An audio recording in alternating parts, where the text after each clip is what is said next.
Saturday Showdown. T1 versus Hanjin. You got the bonus for the extra credit. I should have known.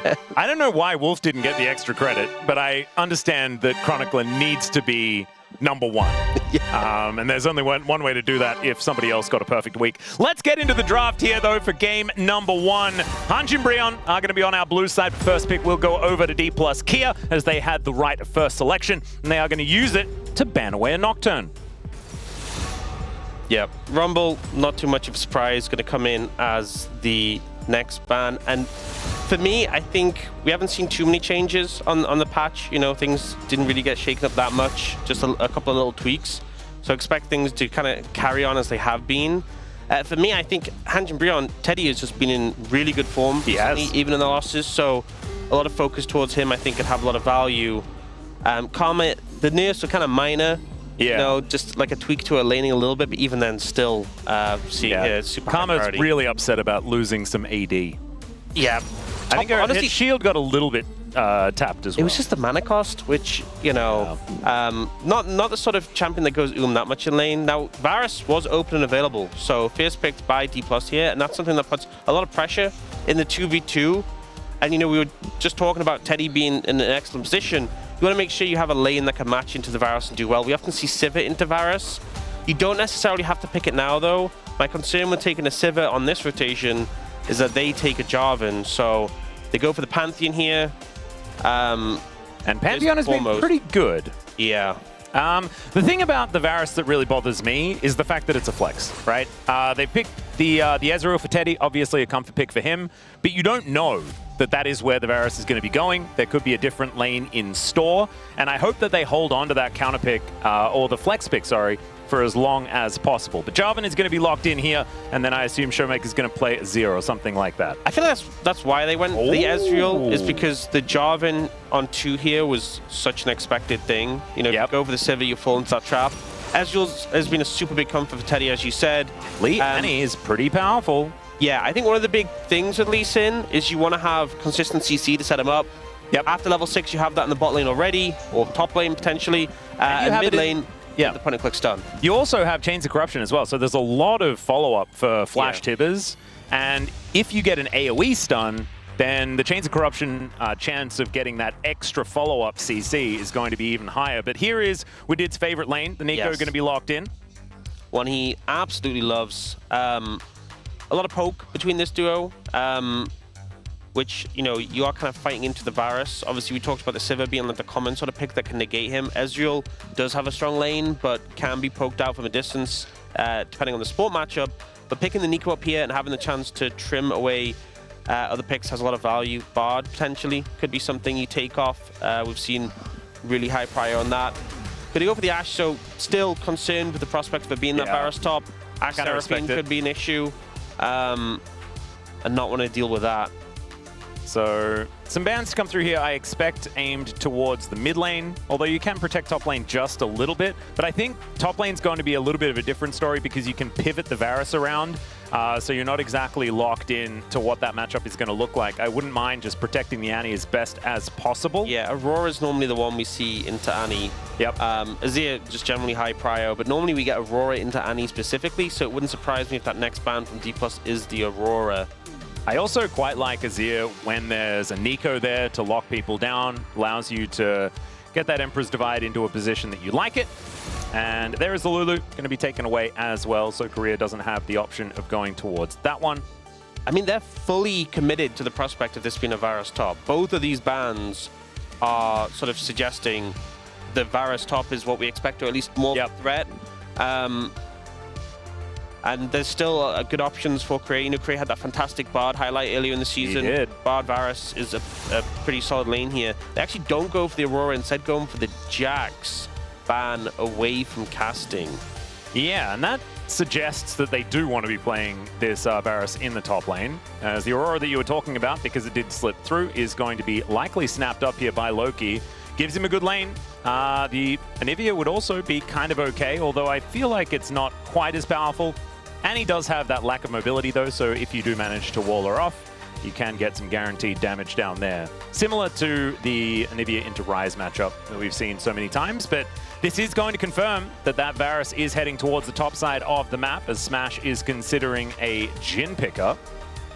What is going to be... Is it just Jhin Bard? You could just lock in Jhin Bard here if you'd like to. Jhin Bard makes the most sense in this situation. Pretty solid lane. And I think with the way Brianna kind of played out this draft, they end up having a mid matchup they feel comfortable in, but they make sure they get full information on this top lane matchup. They make sure they know it's the Varus before they lock in their top lane pick, so they have that forecasting isn't... Even though they kind of had the sense it could be the top lane Varus, doesn't kind of go into a blind. He knows the matchup he's going into, and they end up picking the Aurora, so this could be Aurora mid, Anivia top. Yeah, what's the top lane matchup going to be? It looks like it is going to be the Anivia top lane. Casting taking a note out of Zeus' book. He has been our resident bird top laner so far this season. Or will it be Aurora top, Anivia mid? All right, I mean, it's all a bit the same. As the Aurora is going to be a little bit more safe up there on the top side, which does make a little bit of sense. So that's what they're going to opt in. Never mind. Oh, we're switching back. I'm just not... Look, let's just wait. It should be confirmed now. I think that swap was very late, actually. Maybe down to the second. Yeah, normally, because we don't actually have the countdown anymore. It was that if it reached 25 seconds, then you had to have everything, all your ducks in a row. Yeah. You know? But I don't know. It looked like it was earlier than the 25 seconds. Caught me a little bit unawares. I remember a big thing it used to be was that making sure you had the right defensive runes when it was armor and MR shards. Oh, yeah, true. But that doesn't matter here because they're both AP, and it also doesn't matter here because they removed them. So, you know, not really worried either way. Wow, it's sunny in here. I thought that was just us because of these lights, but apparently it's just all of Lol Park is just a bit glary. Maybe it's because of all of the star power on both Hanjin Breon and D+ Kia. There are a lot pretty credible players. They swapped at 29 seconds. Just to confirm, let's get into the Rift.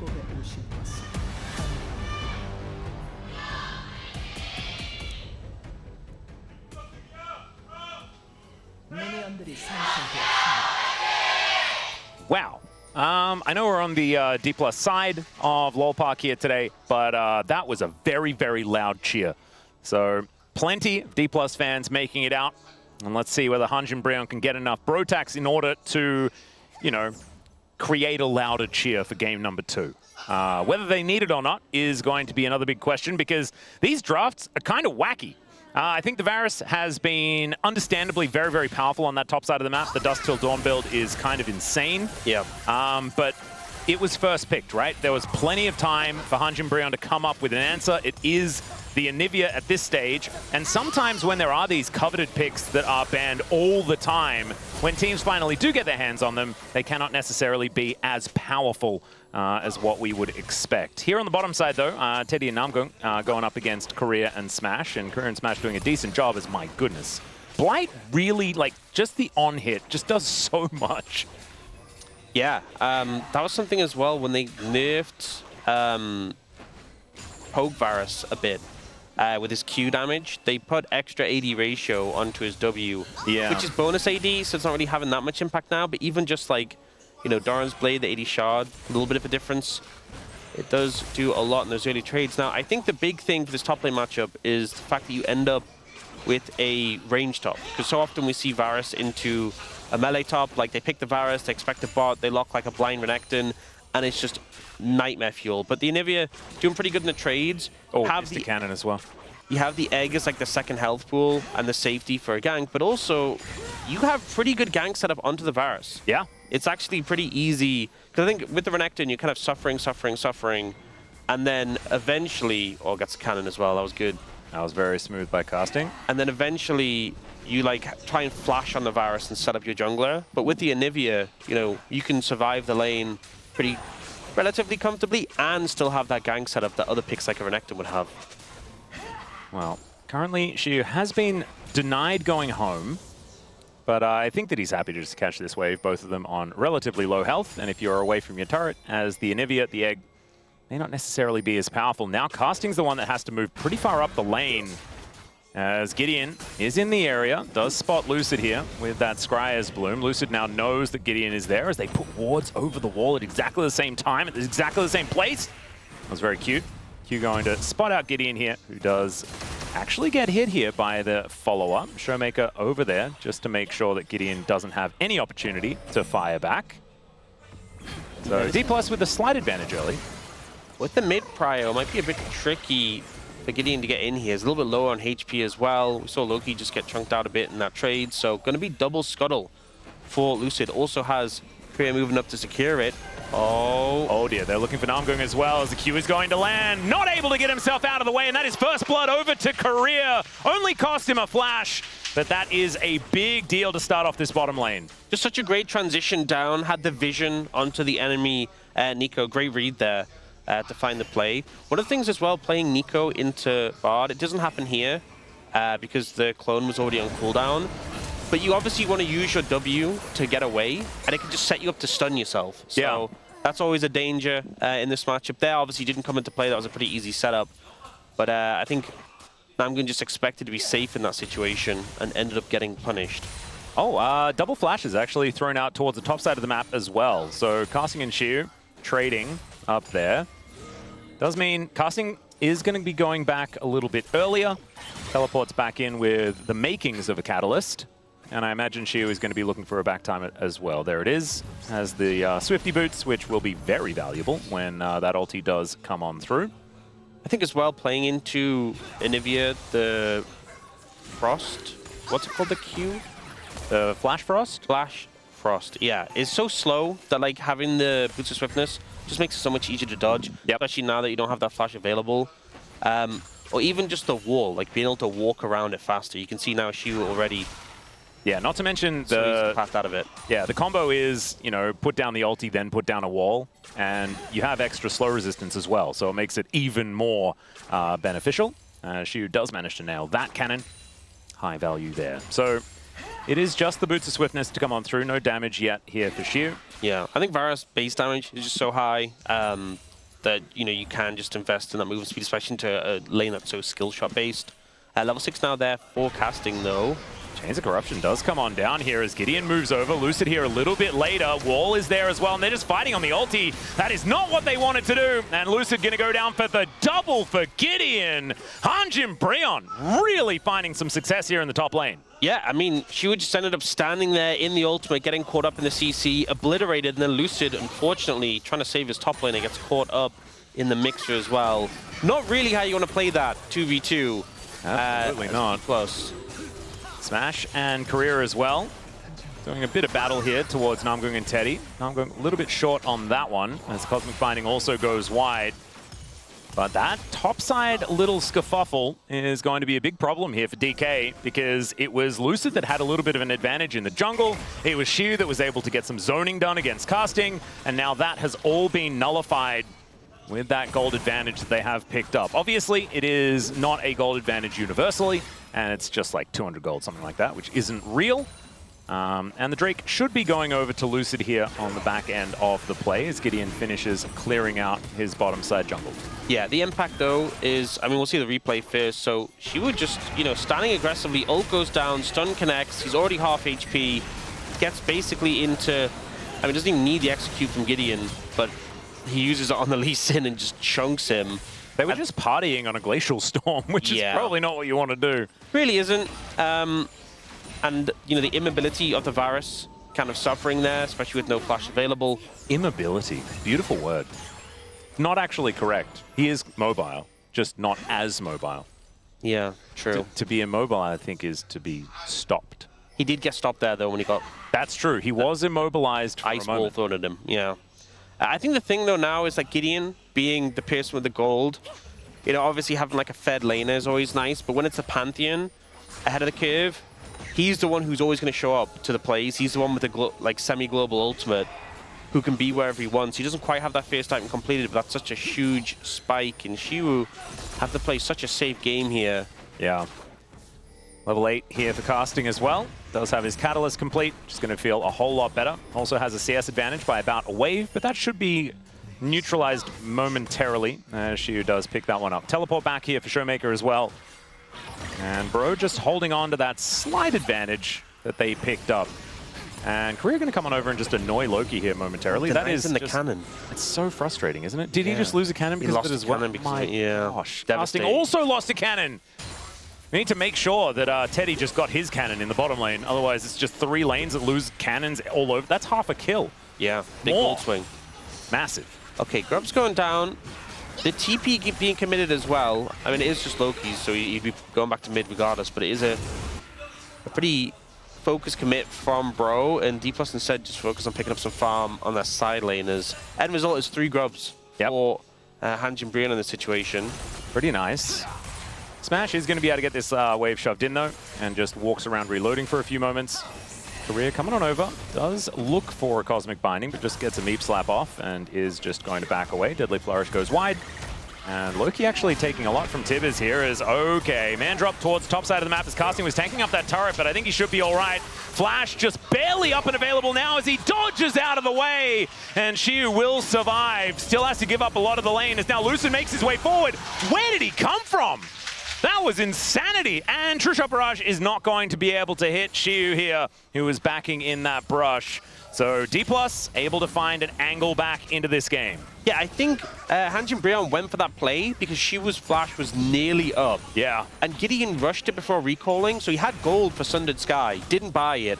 Instead goes for this top play. We'll see what happened mid-fist. Lucid just wrapping around by the Raptors. And this is the power of Annie Lee Sin. You know, the flash done into the Sonic Wave, can't miss it. But the top lane play, I think the rush was, oh, we need to get him before his flash is up. His flash came up as they were diving him. So yeah. Flash out. But I think if they go for that play when Gideon completes his Sundered Sky, I mean, she was just dead flash or not, right? You have point-and-click CC, and it'd represent a lot more damage having that guaranteed crit auto. So I think just a bit of a rushed play, and the end result is D+ getting positive play, counteracting a negative one on the top side. They do get the nice flash again, though. So Yeah, I guess true. he could just go for it now that he's completed the Sundered Sky. Oh, which and is he potentially why he's here. He is going top, and there is a lean from Loki as well. So Shiwu just says, you know what? I don't need a lane. Yeah. Casting is just going to clear up this wave as well behind the turret, and that is going to mean that she misses out on that entire wave, currently 25 CS behind. It's a large number, as Lucid down here spotted on a ward though, so they're not going to go for any sort of cross-map dive. Really good defensive play here from Hanjin Brion, just to make sure that they're putting down the Varus without making anyone else in danger. Yeah, getting a good amount of tower damage with the Grubs as well, but you can see D+ go for the counter play. Ton of vision on that bot side, and they move in there, and now they're actually looking for Loki mid. Shiu has his ultimate, but is spotted. Yeah, Lucid looking to make his way over as well, but he might just be able to get some decent damage onto this outer turret. Casting as well is just going to be able to take this. 3 Grubs, and there was only that 1 plate remaining. So this is still going to be a good play here for Hanjin Brion, despite the fact that they are at a bit of a gold deficit for now. As Tibbers makes his way back to the lane. He was a very busy bear. So it kind of works out in a way where top lane ends up really far ahead for Hanjin Brion as a result of this, but both mid and bot suffered.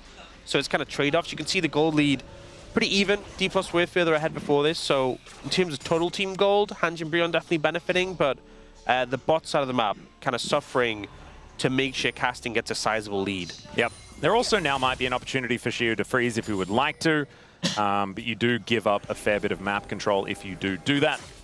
Now I'm just moving over towards this Drake. Second Dragon going to be a Cloud this game. We've already got the Chemtech out of the way. Thank you very much, Orcs.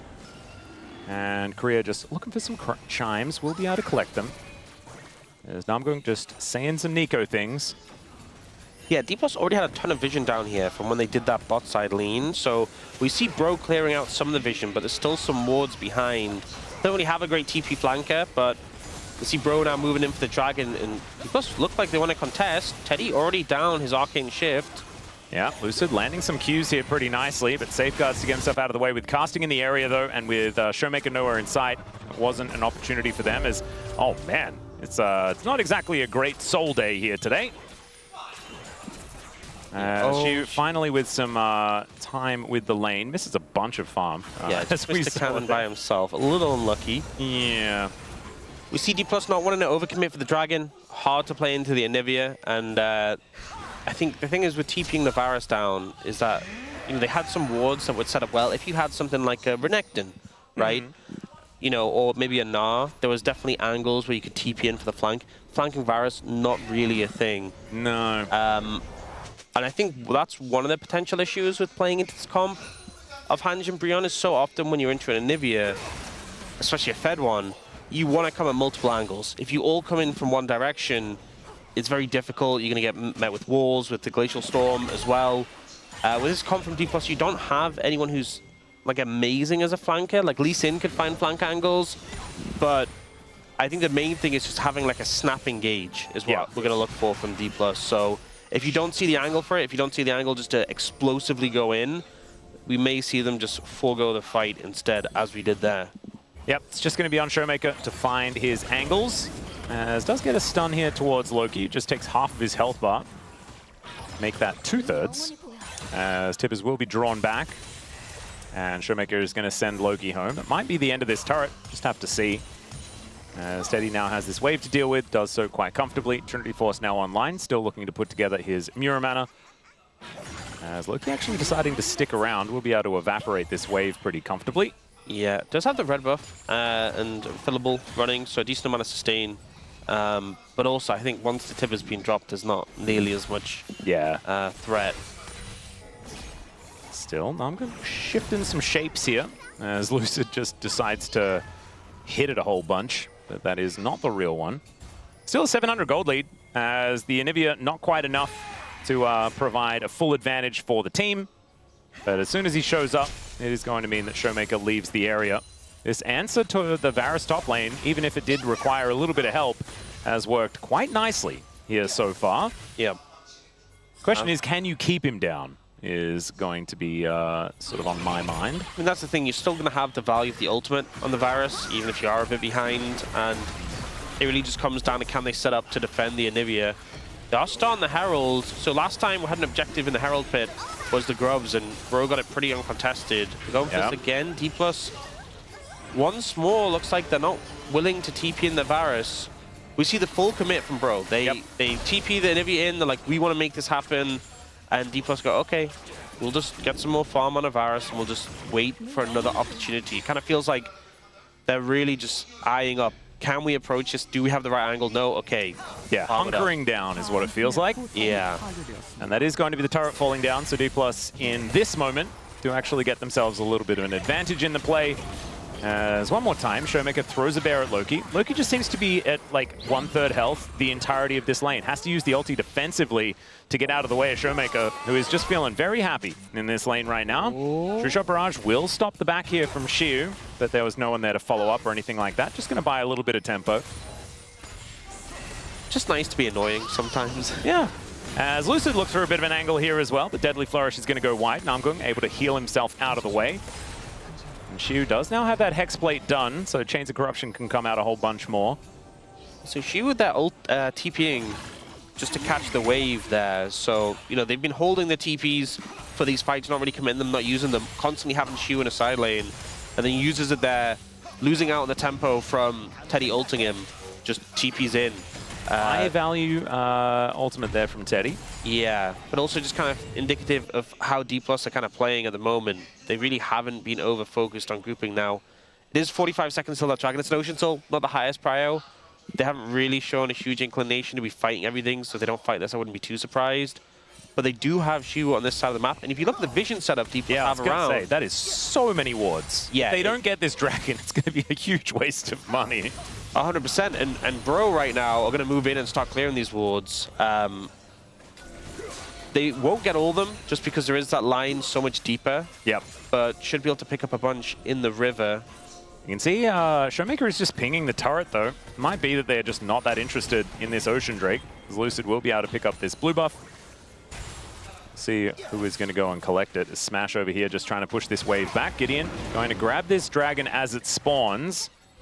And she was now rotating around. Is going to get spotted here on this ward. This is the big thing. A TPing Annie flank is a lot more threatening than a Varus. It absolutely is, and Showmaker is now making his way in. The curtains have already been called, but a bunch of these bullets are going wide. There's a deadly flourish as well, as they do get the snare, as Showmaker finds the backline, but there's a Pop Blossom onto only the Annie. Tempered Fate doesn't hit him. They do get the egg onto Casting, but he uses that to keep himself alive, and now Shiu has to flash away. Loki gets over the wall. The deadly flourish is there to try and save him, but it's not going to work, as Gideon puts him down with the help of Teddy. And Bro with a great 2 kills as well as the Drake. The response was so good there from Hanj and Brion. They just turned onto the flanker and managed to take them out. The problem with it being an Ezreal is that even if you do a ton of damage to him, if the follow-up's not there, if you don't finish him off, it's so hard for the rest of the team to reach him.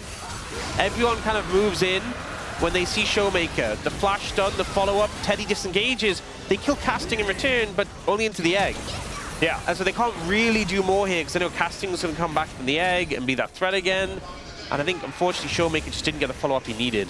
Oh, Lucid still looking for Casting here, but not going to be able to find him. They want to punish that egg being down, get at least a little bit of value from that lost team fight. Not quite able to. Teddy comes on over and gets some of that overgrowth. And Smash is just doing his best to pick up waves. You can see the gold lead has now switched over towards the Bro side, but it's only 500. But still, as this game goes on, I'm feeling the tempo vibes shift towards Hanj and Brion. That's where my mind's at. Where's your? Do you have a gauge? I feel like, you know, I feel like the picks on the side of D+, you know, like the Annie, Lee Sin, this is a combo you want to be finding. I mean, Jhin as well. Yep. A lot of these picks, you want to kind of be ahead of the curve, making the plays happen. They've just been kind of passive, letting things go. A lot of objectives going over to Hanj and Brion, and Hanj and Brion seem decisive, you know? Yeah. They're like, hey, we want to fight this objective. We're TPing in. We're getting it. You don't fight us, whatever. We've gotten the objective. That they've been the pace setters for this game, and then when it came to that fight, another one. Yeah, looking for Lucid here, who's almost just straight up dead. There's the ulti, but he goes between the worlds and doesn't find too much more. In the meantime, Shiu has found the Nico, and she is extraordinarily dead. Lucid's going to survive there towards that top side, so a little bit of an advantage here for D+, but not a whole lot to fight for at this point in time. Yeah, a little bit off. Okay. Turret does go down. Okay, all right, to find that one. Namgi gets caught out. Not sure exactly how that happened, but just not quite having the damage to take out Lucid. It was super close. And they do commit the TP from Casting, so this does mean Shivu, the side lane, a bit harder to match. Gold's still dead even. Yeah. And now Shiu is 50 CS behind, which is a very large number. And it's just the Chains of Corruption also gets value against the Nico. Yeah. As he can just get the follow-up stun if the Shape Splitter does come on through. Kind of like it. Yeah, so, I mean, this game is still very close. Hasn't been a ton of kills. There is still the potential for D+. Like, they have the engage options if they find a target who's isolated. But it does feel like in a structured 5v5, it is harder for them. Now, they are looking for this Varus in the bot lane. No flash in Shiwu. I think you're probably just dead. Yeah, this is going to be a tough one. Does get the Chains of Corruption down, tries to avoid the snare, but does not do so. And that is going to be the end of the Varus. Almost kills Namgung on his way out, but Gideon easily has enough damage. And down he will go. 1 and 3 now on this Varus that was first picked, if we remember. And it's the Anivia answer that is working out very, very well. Level 16 now for Casting. Does have that Rod of Ages fully stacked up, which is a large reason as to why that's happened. Is now Smash could be in trouble. True Shot Barrage actually snagging him there. Really nicely aimed from Teddy. Picks the angle of escape. Yeah, that 2-item spike comes in for the Ezreal immediately. You see the pressure able to be put out. Yeah. And some good damage on the tower.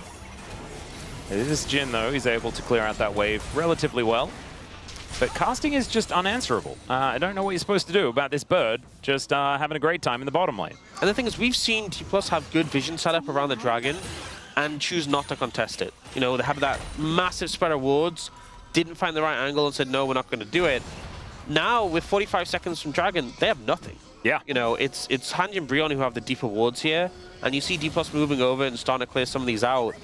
But, you know, if they were reluctant to play for the dragon before, it looks like it could be even more difficult now. Shiu is once again in the top lane, does have TP if he wants to join, and they want to make a fight out of this. Again, Ocean Soul not the highest priority in this game. Even like there's other games where there's tankier targets who at least get some benefit. Everyone's quite squishy. Yeah. but still not something you want to give over for free. Yeah, Korea going to make his way out with that magical journey. It is, I believe, Smash that picks up the blue buff there. Shu here towards the top side of the map. He's going to get things shoved as Bro have full vision control. And a teleport now to bring in the Varus. It looks like DK do not want to be giving this one up. But I think once Bro is set up in an area, it is just so hard to find any sort of angle as the wall does come on through. Casting here in this brush. There's the kickback onto the Anivia. They're looking to try and lock him down, but he goes golden. Now the Pop Blossom from Namgung only connects onto Showmaker, but it may have done enough to move them out of the way. Still, it is only Namgung that's gone down for now. The Varus very, very low. That's Soul Point over to the Bros. One kill in the fight going DK's way. Still probably worth it here for the Bros to grab themselves this Soul Point. D+ looking for a little bit more, trying to circumvent them and stop them from getting to mid lane. Yeah, Korea with that one ward in that brush is actually able to find out where they're moving. The Showmaker still has Tibbers. He held it there, was aware of the Seeker's Arm Guard and casting. There's a lot of things that went on during that fight, a lot of little micro interactions. So Lucid finds casting and gets this great kick. And then casting pops the stasis because he expects the Tibbers, but Showmaker holds it. So then Namgun has to go in to get space for his Anivia to get out and sacrifices himself. And I think saving the Anivia was really big for Bro because it stops D+ from being able to chase more after the dragon goes down. Well, they're going to do it again. Yeah, so last fight he died to save his Anivia. This fight he just died. He just died, yeah. Call it he died. So a less impressive death, we'll say. Less valiant. Yeah, last time he was an absolute hero. This time he just tripped. I think is kind of how it looks. Now D+ thinking about starting off a Baron, or at least Lucid is. Does have Smash there alongside him. True Shot Barrage spots exactly what's going on. 4 versus 5 would be the angle here, as D+ look to try and catch casting, but Korea going to miss that one. Casting was already decided to go back towards that top lane. The pull of the red dots actually saving his life, as Lucid going to be able to steal away this red buff. Chains of Corruption goes wide, as Showmaker down 50% of his health bar. Still, D+, I think, fishing for a little bit of an angle here. They definitely wanted more of that pick, and I think the thing is, Bro was so far away from the Baron, but the two problems were, firstly, it's quite a slow Baron from D+ there. I mean, this pick is presumably... Yeah, slides in. Oh, really nice Deadly Flourish there as well. Yeah, Smash. great root comes in, and the setup and follow-up is there. But I think the thing is that the Baron is quite slow, and they were taking a lot of damage, and then the True Shot Barrage came in. And then even though Hanj and Brion were far away, they have a Pantheon, so you can always reach the pit for a contest. Also, if you get trapped in the pit against an Anivia, it's a nightmare. Not a dead support, but very close to dead support, as True Shot Barrage is also going to try and kill Korea. Yeah, if he didn't have... I mean, he had Mikhail's as well, so had a bit more health in the pocket, but yeah, definitely without that lock, it would have been very low on HP, so good he made use of that. Yeah, Dusk and Dawn does come on through here, as we are missing cannons all over the place today. It is kind of ridiculous. This gold lead as well has not gone above 1,000 on either side all game long. It's so incredibly close. And I can't help but feel like that benefits the Bros, as I feel like this composition will just last that little bit longer. I feel like D+ really want to be able to explode their targets, and if things are a little bit too even, then they may not necessarily reach the DPS threshold. That's what I'm talking about. Yeah, it looks like it's been crazy all over the place, but really just the graph is... The scale just isn't that big. Yeah, it's very small. So it hasn't varied by, you know, there's a missed cannon and it looks like a massive jump. That point where 2 cannons got missed, hidden top. Wow, what a swing. It was actually about, like, it looked like 200 gold on the UI. It was kind of crazy. Showmaker able to dash cannon his way out of the Glacial Storm. It looks like casting is just a huge problem here in this game. And I was actually talking to Degon earlier on today. We were talking about this matchup, and he was mentioning the fact that Showmaker and Loki, their stats are both not exactly the highest here in the LCK. In fact, probably the lowest out of all of our mid laners. He thought that was something that the Bros are going to be able to play around, and I actually thought that Shia was playing pretty well over the last few games. But so far, casting has been having a great time, and it's the lane that I thought was going to be a bit of a problem here for Hanj and Brion that has actually become a huge problem for D+. Yeah, problem they need to solve. Soul is on the cards, 45 seconds. vision setup once again in favor of Hanjin Brion. We can see towards the dragon. There's that deeper line cutting in towards the blue buff. And we see casting picking up a Zhonya's completed. So had that broken Seekers, now has that. Flashes back up again. GA for Gideon. These are some really big buys in this fight. Really high value. And now D+ are trying to move in here and get access to the river. Should be able to do a decent job off it and clear out the banana brush there off that control ward. And Smash really wanted to complete his Infinity Edge. He's relatively close to that. Spirit Surgeon coming on through relatively soon for Teddy as well for 4 items, but it's this Jhin that is very far ahead on the DK side. Korea able to get into this pit to try and get some vision down. Obviously things can get a little bit murky with all of these extra brushes that you do have available with the Ocean Rift. As casting, moving on down from that top side, but Xiu is looking for that flank angle. And by flank, I mean looking to get to the rest of his team without having to walk through all of Hanjin. You get this ward down as the bros. He's been spotted. Yeah, taking some time, committing to this fight right now. As Xiu, like you say, spotted on vision, but is looking to just break up the phalanx of the bros right now. As Lucid will be able to use that Q to get back on top of this dragon. The flash in from Showmaker, looking to take down Teddy, and now the curtains have been called. Xiu, the one in a lot of trouble here in this backline though, has to flash to get out of the way, and the Tempered Fate looking to create even more space as the Hail of Arrows comes in. Showmaker gets knocked up by the Pop Blossom, but look at these health bars melt. D+ find the angle, there's a kickback from Lucid, and the fancy feet prevail here on D+'s side. They get these health bars down, and the bros just fall apart. Just beautifully played there by D+, trying to look for more, won't find it, but should be able to go for the Baron on the back of that. Oh, no one died. Goodness. The D+, 3 kills picked up, and even with things like the GA in pocket, the Zhonya's picked for casting, just wasn't enough.